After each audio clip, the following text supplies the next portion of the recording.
बिस्मिल्लाहिर्रहमानिर्रहीम अस्सलाम वालेकुम नाजरीन, मैं हूं कोकब न्याजी और आप देख रहे हैं मेरा YouTube channel Kokab Niazi official. मेरे साथ मौजूद हैं मोहम्मद उसामा अली साहब, मशहूर और मारूफ एस्ट्रोलॉजर हैं, बल्कि नंबर 1 एस्ट्रोलॉजर हैं पाकिस्तान के और मजहबी स्कॉलर भी हैं। इसके अलावा उसामा साहब को एक मैंने अपनी तरफ से एक लकब दिया हुआ है। ये उसामा साहब की मेहरबानी है कि कभी उन्होंने मना नहीं किया। मोटिवेशनल स्पीकर भी हैं, मोटिवेट भी करते हैं। उसामा साहब से आज मैंने डिस्कस करना है जो मुल्क की सियासी सूरत-ए-हाल है उसके हवाले से, इमरान खान साहब के हवाले से, बुशरा बीबी साहिबा के हवाले से जो केसेस बन रहे हैं। एक नया केस खुल गया हुआ है तोशाखाना का, उसमें भी इमरान खान साहब को जेल तो भेज दिया गया है, खैर जेल तो वही है, दोबारा वहीं भेज दिया जाता है। उस हवाले से भी बात करनी है और इमरान खान साहब की सहूलतकारी के हवाले से कुछ लोग गिरफ्तार हुए थे। अब देखना ये है कि नज़र तो यही आ रहा है कि कोई बड़ा केस बनने वाला है। ये तो उसामा साहब ही बताएँगे, अपनी प्रेडिक्शन देंगे कि कोई बड़ा केस तो नहीं सामने आने वाला। इसके अलावा मरियम नवाज़ साहिबा ने जो बिजली के बिलों पर रिलीफ दिया, सिंध और पंजाब में ठनी हुई है आजकल। लगता है कि कोई पीपल्स पार्टी और नून लीग में इख्तिलाफ़ात को शिद्दत अख्तियार करेंगे। ये तो उसामा साहब ही बताएँगे कि क्या ये हुकूमत के एंड की तरफ बात जा रही है। और इसके अलावा मौलाना फजल रहमान साहब कहते हैं कि नवाज शरीफ, शहबाज शरीफ से मुलाकातें होती रहती हैं, लेकिन जो बाअख्तियार है वो मुज़ाकरात उसी से होने चाहिए। तो मुज़ाकरात किससे होंगे? और मौलाना साहब अपनी तहरीक की बातें कर रहे हैं। और रजिस्टर्ड सियासी जमातों के चेयरमैन्स की लिस्ट जारी कर दी है नाज़रीन इलेक्शन कमीशन ने। उसमें से फिर पीटीआई के चेयरमैन का खाना जो है वो खाली है। बैरिस्टर गौहर साहब तो वैसे तो चेयरमैन है, लेकिन इंट्रा पार्टी इलेक्शन क्या दोबारा होंगे? ये भी उसामा साहब से डिस्कस करूँगा। अस्सलाम वालेकुम उसामा साहब, कैसे हैं आप? जी, वालेकुम अस्सलाम। मैं खैरियत से हूँ, आप सुनाएँ क्या हाल है? अल्लाह का शुक्र, बहुत शुक्रिया सर, एक तो आपने वक़्त दिया। जी, आपका शुक्रिया। Sir welcome. Sir Bushra Bibi और इमरान खान साहब के खिलाफ केसेस अभी रुकने का नाम नहीं ले रहे। तोशाखाना का एक और रेफरेंस दायर हुआ है, दोनों को जुडिशियल रिमांड पर जेल भेज दिया गया था। जेल तो वही है, दोबारा कहते हैं कि जेल भेज दिया, लेकिन जेल तो वही होती है। खैर, रिकॉर्ड कायम हो गया वैसे केसेस का। आपको क्या लग रहा है कि इमरान खान साहब और बुशरा बीबी साहिबा कब तक जेल में रहेंगे और कितने केस बनते नज़र आ रहे हैं आपको? बिस्मिल्लाहिर्रहमानिर्रहीम, अल्हम्दुलिल्लाहि रब्बिल आलमीन, अल्लाहुम्मा सल्लि अला मुहम्मद व आले मुहम्मद। इसमें 2-4 बातों को ना ज़रा तेज़ी से व्यूअर्स का टाइम भी कीमती है, बस वाइंड अप करते चले जाएँ जी, जी। क्वेश्चन क्योंकि आपके ज़्यादा हैं। नंबर 1 ये जितने भी केसेज़ हैं आपको पता ही है कि ये पहले भी पानी का बुलबुला थे, अब तो हैं हुँ, ही हुँ। हैं। और बिल्कुल।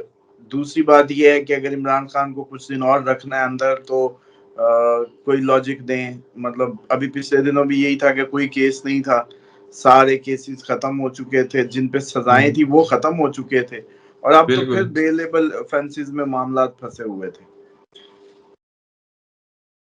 तो अब आप देखें कि वो रखने के लिए कोई ना कोई तो बहाना चाहिए ठीक है।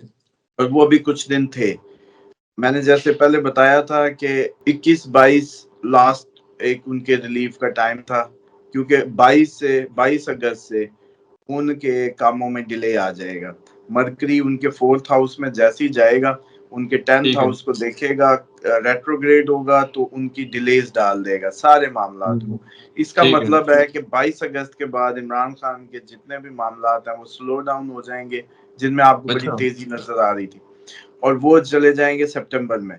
सितंबर में हाँ, अब इन 2 नुक्तों को अलग-अलग से आप लोगों ने ना अपने ज़हन में अब नक्शे बनाते चले जाएँ।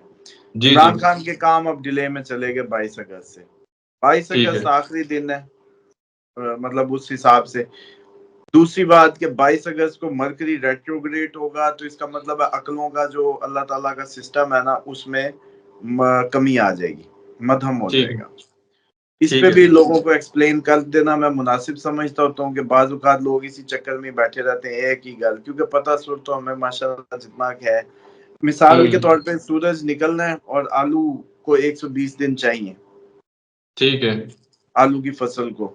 तो बाबा हुँ, उधर का फिरता हुआ ही देखता हुआ कहेगा कि इस बारी धुंध ज्यादा सी, सूरज सही नहीं निकलिया तो ये फसल हुँ, जाएगी 140 दिना दे ठीक है। पटाई जी फलानी, वो कर दे प्रडिक्शन। वो भी हालांकि उसी को देख के कर रहा है, लेकिन वो सिर्फ सूरज को जानता है। उसको ये हुँ, पता है कि फसल सूरज पकाता है, ठीक है। सूरज की लाइट से पकती है। अल्लाह ताला ने उसको उसके तहत ये सिस्टम चलाया, अल्लाह ताला का निजाम। अब मरकरी जो है आप लोगों की इसी तरीके अक्लों को अल्लाह ताला का सिस्टम है कि अल्लाह ताला इसके जरिए आप लोगों की अक्लों को वो कर रहे हैं, ऑपरेट कर रहे हैं। ठीक है। अब मरकरी का रेट्रोग्रेड होने का मतलब है अक्लें कुंद हो जाना। एक हम्म। तो पीटीआई का 22 अगस्त का जलसा बेवकूफी की भेंट चढ़ सकता है दोनों साइडों पे, ठीक है। जिसकी वजह से इमरान खान के मामला डिले में आ जाए, ये जुड़ गई है। अब 22 अगस्त को कुछ ऐसा हो जिसकी वजह से ये मामला डिले में चले जाए। ठीक है। पॉइंट नंबर 1 अब आ जाए कि आपने कहा कि बुशरा बीबी का चांसेस होंगे कि अब वो अनकरीब निकल आए, क्योंकि उनके लेकिन केसेस डिस्चार्ज हुए हैं, हाँ 12 वो केस। निकल आएंगी। और लेकिन आपको वो भी बता दूं, वो तब निकलेंगी जब इमरान खान भी बहुत करीब होगा निकलना। अच्छा। हमने एक बार इशारों किनारों में बात की थी कि सबसे ज्यादा खान साहब को मसला ये था कि बुशरा बीबी अडियाला से बाहर थी और वो उधर थे, हम्म। क्योंकि मैंने आपको याद है कहा था कि लोग आपस में स्टाफ जो है उनकी मुलाकात करा दिया करेगा, गपशप हो जाया करेगी। बिल्कुल। और एक वो ये बात, और अब आपने देखा कि जेल के कितने लोग इस बात पे पकड़े गए हैं और जिन पे ये इल्जामात लगे हैं। ये किसी ने कभी इस बात पे बात ही नहीं की कि मैंने ये कब का कहा था बिल्कुल कि, ऐसे ही। बल्कि किसी ने भी पाकिस्तान में ये बात नहीं की थी उस वक्त जब मैं ये कह रहा था कि अब जो वो जेल आई है इसका मतलब है it is sine of relief. Khan अभी 2 महीने और गुजार जाएगा अब। अच्छा। और अब आज सुना जी वो कई काम वाली और दूसरी औरतें जी खत वो कर रही थी, पैगाम रसानी कर रही थी, फिर जेलर गया, फिर वो तो मैंने आपको कहा था इतने बड़े प्रोफाइल होता है, लोग डेफिनेटली उनको रेस्क्यू करते हैं। अब उनकी भी मोहब्बतें होती हैं, उनका कोई ना कोई फैंस जेल में भी होंगे। जैसे कैदियों की बात नहीं हो रही, मतलब उसमें जो भी स्टाफ होगा तो जी, फैन तो पकड़े जा रहे हैं ना। जी। तो वो उसमें आप देखें कि ये इनकी जो भी ये सूरत हाल है जेल वाली, वो इसी तरीके से बनती है कि अगर बुशरा बीबी ठीक। निकली तो वो सिग्नल होगा कि खान साहब भी आ रहे हैं, उसके ठीक ठीक। 10-15 दिन का गैप डाल लें आप लोग। हम्म। दूसरी बात ये है कि अब आ जाए कि आपने दूसरा पूछा मरियम नवाज साहब और पीपल्स पार्टी की, आपने कहा जी जी, वो रिलीफ, बिजली के बिलों पर रिलीफ और ठन रही है उनकी जी, आपस में बिजली के फीसद। बिलों पे रिलीफ की बात ये है कि जब भी ये सबसे बड़ा साइन है नून लीग के जाने का, क्योंकि अच्छा। जब ये बहुत बड़े रिलीफ दे रहे हो उस वक्त समझ लें कि ये इलेक्शन में जा रहे हैं या इनकी हुकूमत जाने वाली है, ये पुरानी निशानी है। और पीपल्स पार्टी और नून लीग अगर आपस में एक दूसरे को घूरना शुरू कर दें कभी भी जिंदगी में, जी। और वो जिसको हमने एक दफा याद है पहले भी इस पे टॉपिक पे आज से पीडीएम के टाइम पे भी बात की थी कि ये कुत्ते बिल्कुल। लाड़ियां शुरू कर दें जब आपस में, तो समझ लें कि अब इनके जाने का टाइम ठहर गया। क्यों? क्योंकि इन्होंने दोबारा अवाम में जाके दोबारा कहानियां तो करनी होती हैं, तो बिल्कुल। अब इनको फिर मैदान मिलता नहीं है अपोजिशन का, तो फिर ये सबसे पहले आपस में ही शुरू होते हैं कि ठीक मंजर है। हम चलो। अब इनका ज़हन होता है कि अब हम जब निकल रहे हैं अब फिर वही नून लीग पीपल्स पार्टी शुरू कर दो। ठीक है। तो ये दो बिग साइन है एक्चुअली, मैं इनको ऐसे ले रहा हूँ। इनके जाने के उस वक्त पे मोहर सब्त हो रही है, ये जाते जाते अपना वो इम्प्रेशन को मैक्सिमम अच्छा करना चाह रहे हैं। पीपल्स पार्टी वाले नून लीग से लड़ के, क्योंकि उनके पास और करने को नहीं है कुछ, और नून लीग वालों के पास खजानों के मुंह खोल के जितने भी खोल लें, ये ठीक है। दो जो है ये इसकी सिग्नल्स हैं। उसके बाद फजलुर रहमान साहब की आपने बात की, तो डेफिनेटली वो हो सकता है कि कोई बहुत बड़ी मूवमेंट जो है इनिशिएट कर दें। अच्छा। और तीसरी बात ये है कि वो बहुत बड़ी होगी, मतलब अच्छी खासी, ऐसी नहीं जैसी वो पहले करते होते हैं, हम्म। बस उसको अब बताया नहीं जा सकता इतना खुल के। अच्छा। हाँ जी, उसके लेकिन बाद लेकिन ये वो, है कि ये जी जी, जी वो हाँ लेकिन जी वो साफ पूछे। कह रहे हैं कि बाख्तियार लोगों से मुज़ाकरात होने चाहिए। वो इशारा तो उनका एस्टेब्लिशमेंट की तरफ ही, इमरान खान साहब भी काफी दफा कह चुके हैं। तो आपको मुज़ाकरात होते कहीं नजर आ रहे हैं कहीं भी? डेफिनेटली ये सब कुछ देखें, इसके ना कई हमारे प्रॉब्लम्स हैं पाकिस्तान के नेशनल, हम इंटरनेशनल कुव्वतों की फाइट की अमाजगाह बने हुए हैं। यहाँ ठीक सारी है। इंटरनेशनल कुव्वतें नबरदज़मा हैं इस खित्ते को ऑपरेट करने के लिए। अमेरिका बैठा है, चाइना रशिया अपने इंटरेस्ट हैं, इंडिया के अपने हैं, बिग इस टाइम की बड़ी इकोनॉमीज के हम बिल्कुल किनारे पे बैठे हैं। खुद बताएं, ठीक है। इंडिया अब इस टाइम 5th उसमें आ गया लार्जेस्ट इकोनॉमीज में। इधर से चाइना बैठा है, उधर से रशिया बैठा है, सब कुछ तो ठीक है। इधर ही है जैसे सब कुछ तो इधर ही है जैसे। तो अब इनमें आपस में देखें कि जो इनकी आपस की ये जो आपकी है, मैं कई दफा आवाम को सोच रहा होता हूँ कि इनको नहीं पता कि इनके लिए ये सब नहीं हो रहा। ये समझ रहे हैं कि ये कोई पीटीआई के लिए हो रहा है या नून लीग के लिए या कोई पाकिस्तान या कलमा या इस्लाम। तो मुझे लगता है ये बेवकूफी है। इट्स ऑल अबाउट कि सीआईए जीतती है या केजीबी जीतती है। इट्स ऑल अबाउट कि ये चाइना रशियन जो ठीक है। ये अब एक आलमी जंग की तरफ वो जा रहे हैं, वो सब अपने अपने मोरे सेट कर रहे हैं, अलाइज सीधे ठीक। कर रहे हैं इन मुल्कों में। ठीक है। और ये असल में हो रहा है। इट्स ये इसीलिए गायबाना तौर पे कोई जीतता है। लेकिन आप एक बात बताएं, पीटीआई है तो मेजोरिटी पार्टी, फॉलोइंग भी बहुत ज्यादा है, सब कुछ है, लीडर अंदर है, अभी तक निकल क्यों नहीं सका? एहतजाज क्यों नहीं हुआ? लोगों ने अगर वोट दिया है, उसके पीछे पावर है, तो एहतजाज के वक्त क्या हुआ है? सर, कहा तो ये जा रहा है कि अंदर पीटीआई के अंदर ऐसे लोग हैं जो कि खान साहब के मैसेजेस को सही तरह पहुंचाते नहीं और वो भी खुद निकलना भी नहीं चाहते। वो तो मैंने पहले ही, हमने आपको याद होगा कहा था कि ये वकला, बाद में लोगों ने भी कहा कि ये वकला सिंसियर ही नहीं थे। दूसरी बात यह है कि it's all about the game plan. अच्छा। ये जितना भी है ये सब is a part of game. दिखाया ठीक है। कुछ जा रहा है, नजर कुछ आ रहा है, होना कुछ है। ठीक इसलिए है। इजी हो जाए, कुछ अच्छा नहीं होने जा रहा। कोई आप लोगों ने जिंदगी में अच्छा ऐसा हमने इज्तिमाई तौर पे काम नहीं किया जिसकी बुनियाद पे हम ये कहें कि अब कुछ अच्छा होगा। भी क्यों होगा? ठीक है। क्या किया आपने? हमने हमारी अभी तक मैं आज मुझे इत्तेफाक हुआ डिप्लोमेटिक इनक्लेव जाने का, तो 2000 शटल सर्विस ने चार्ज किया सिर्फ एक जगह से दूसरी जगह उठाने का। अच्छा। और उसके बाद जो लाइनें लगी थी, वो एंड पे लाइन पे पहुंच के पता चलता था कि जी ये दुबई वाली नहीं, आप जी यूरोप वाली लाइन इधर। एंड पे जब उस काउंटर तक आप लाइन में पहुंचते तो फिर दोबारा लगो।